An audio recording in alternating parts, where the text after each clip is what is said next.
Good morning, student. Welcome to the online education system of Ideal Education Point, New Chaudhary Public School. Good morning student. आज हम लोग discuss कर रहे हैं class 10th science में chapter 10 electric current.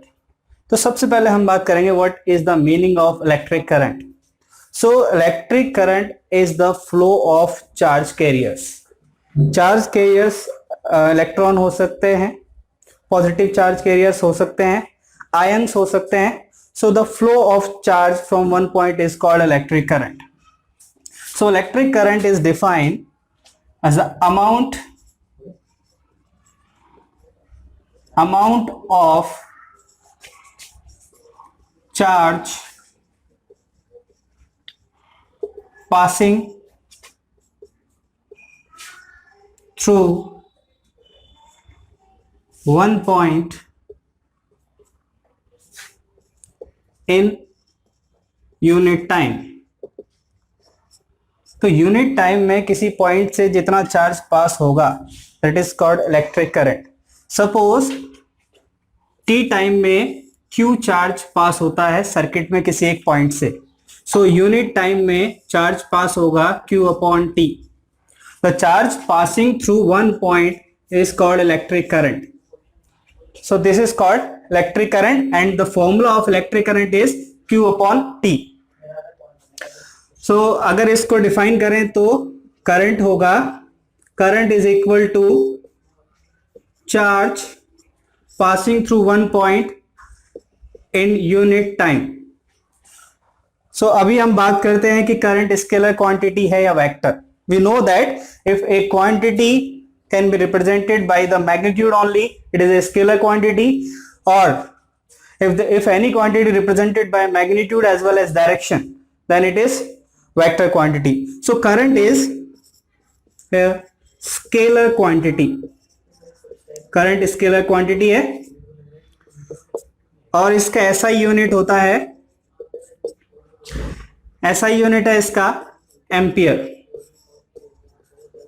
इसको represent करते हैं कैपिटल A से। So this is the formula of electric current charge upon time।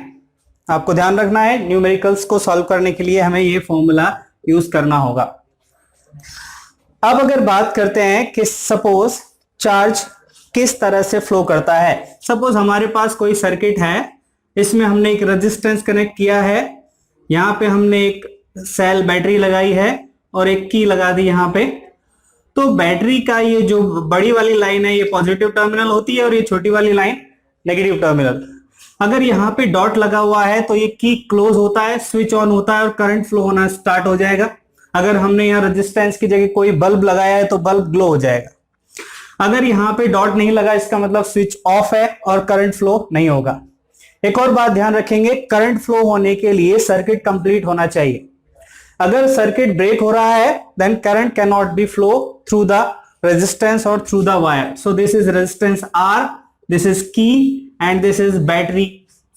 so positive terminal to negative terminal current flow होगी। अब हम यहां पे देखते हैं कि करंट का फ्लो, हमने देखा करंट फ्लो होती है जब चार्जेस फ्लो होते हैं एक पॉइंट से दूसरे पॉइंट तक।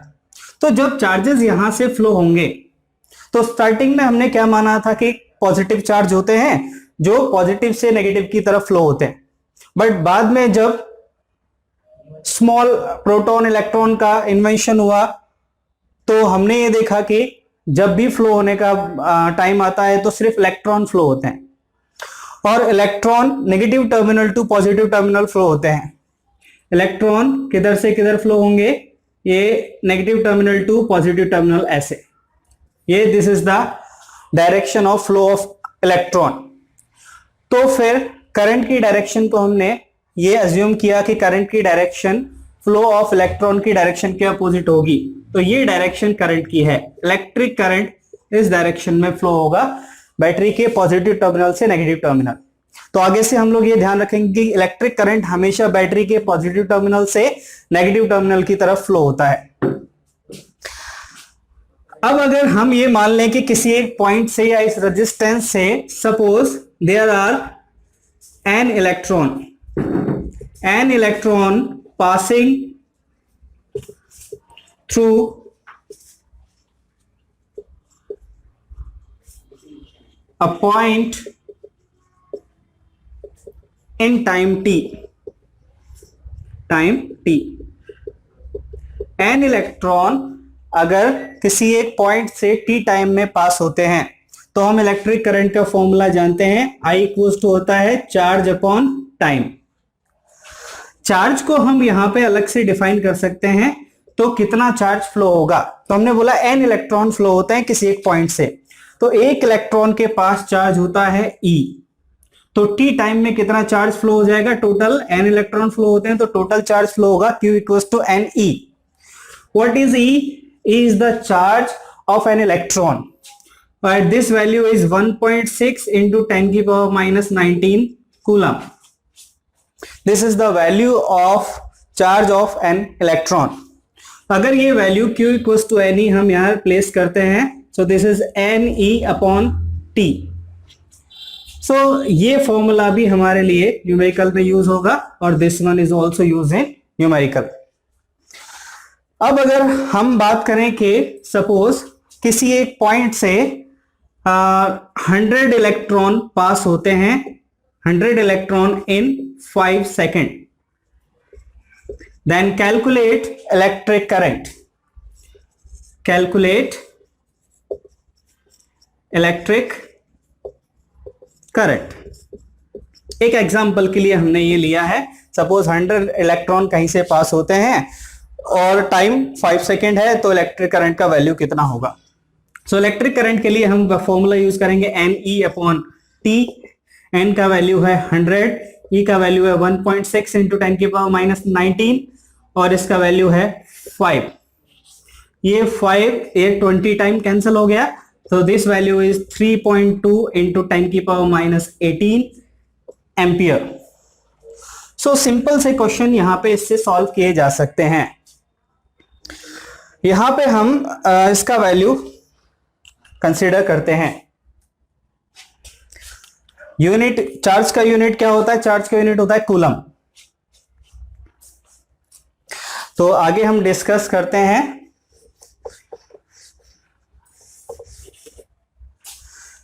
Definition of 1 ampere. तो अब हम डिफाइन कर देते हैं 1 एम्पियर को। Definition of 1 ampere. 1 ampere current कितना होगा। सो 1 एम्पियर करंट को डिफाइन करने के लिए हमने एक फॉर्मूला यूज किया था, I equals to Q upon T।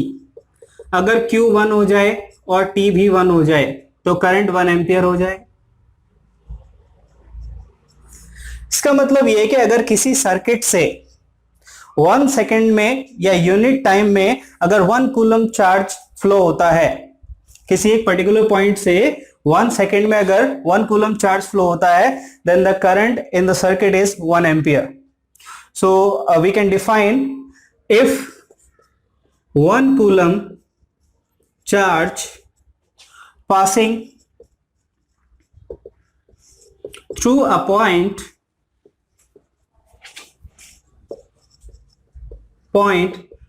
in closed circuit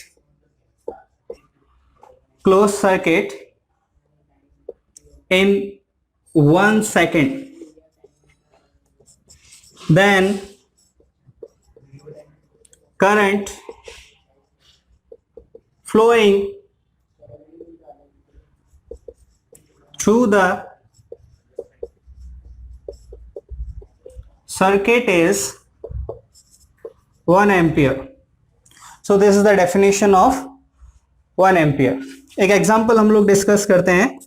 example है, find the number of electrons, find the number of electrons in 1 coulomb charge. एक कूलम चार्ज में कितने नंबर ऑफ इलेक्ट्रॉन्स होते हैं। सो फॉर्मूला हम जानते हैं, Q इक्वल्स टू होता है N into E। Q equals to N into E और हमें चार्ज दिया हुआ है 1। हमें number of electron find out करने हैं N और ई का वैल्यू होता है 1.6 इंटू 10 की पावर माइनस 19।